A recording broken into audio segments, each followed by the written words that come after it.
Okay, kids, today we're going to talk about the basic building block of literature, and that is the symbol. Remember that writers of fiction don't make everything literal and overt. Sometimes they use words that connote other things, and they use symbols, that's a concrete person, place, character, or event, to stand in for larger ideas and abstract concepts. So let's look at this little PowerPoint that I created for us to review what a symbol is. Okay, so a symbol is a concrete, tangible, touchable, identifiable object, a person, a place, a thing, even an event that stands in for or is associated with a more abstract concept, something you can't touch or feel, something you can't describe with the five senses, like what does love look like or feel like or sound like. So we use symbols for love, like the heart or a red rose, and these things allow us to equate those larger concepts with these tangible objects we can identify in the book we're reading. For example, this concrete clock is going to stand for the larger abstract concept of time, especially the sense of time passing. And that's usually the idea of something impending and usually death. Everything's a symbol. If you think it has value, if you think there are ideas or connotations associated with a person, place, or thing, you're right. All you have to do is show it to us. Could you make an argument, for example, for any of these objects for the concepts that they stand for? A clover is not just a plant. It stands for luck or something rare. A wedding ring isn't just round because it fits on your finger. A circle, well, that has no beginning and no end, kind of like our original concept of marriage. The rainbow could even have biblical significance to you, or it might just be a glorious nature's beauty after the storm. The sun symbolizes light and all the things that have to do with light. Rising, getting up, a new day, a do-over, a clean slate. Just the idea that, hey, you got a new day. That's something to really shine about. Light also suggests enlightenment, understanding, comprehension, even righteousness, clarity, truth. To shed light on something means to make it clear or to promote understanding, to have something dawn on you, that eureka moment where the light bulb goes off over your head. All of that has to do with the symbolism of light or sun.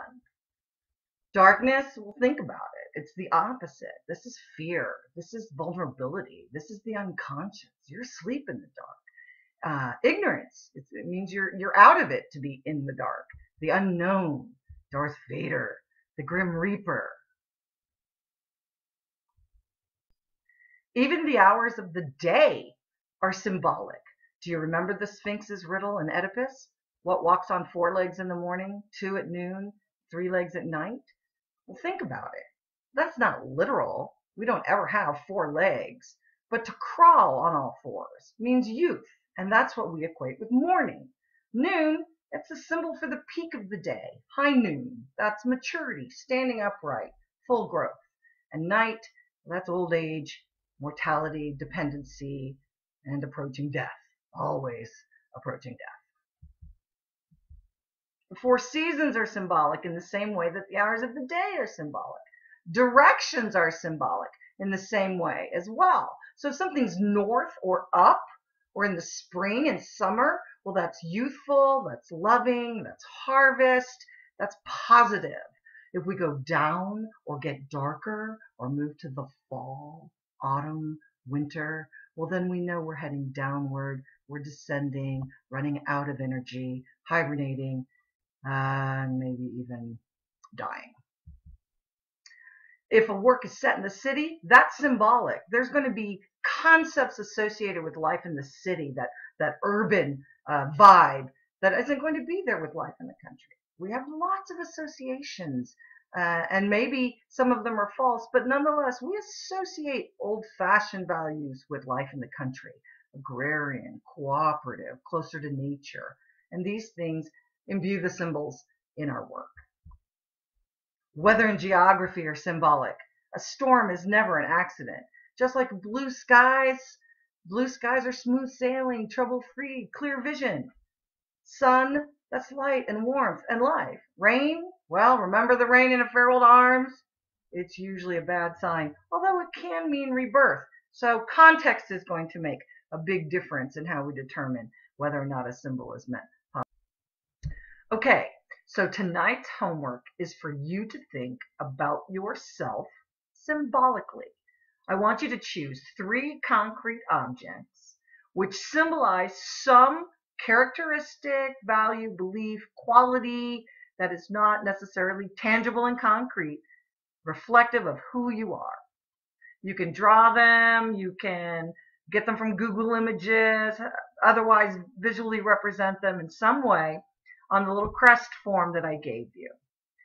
For each of the visuals, I want you to write a thorough paragraph, no more than 100 words, no less than 50, that explain the abstract ideas and qualities of you that each of the 3 symbols you've chosen embodies.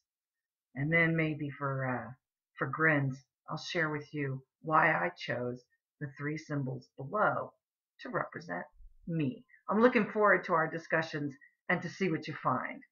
See you in class tomorrow.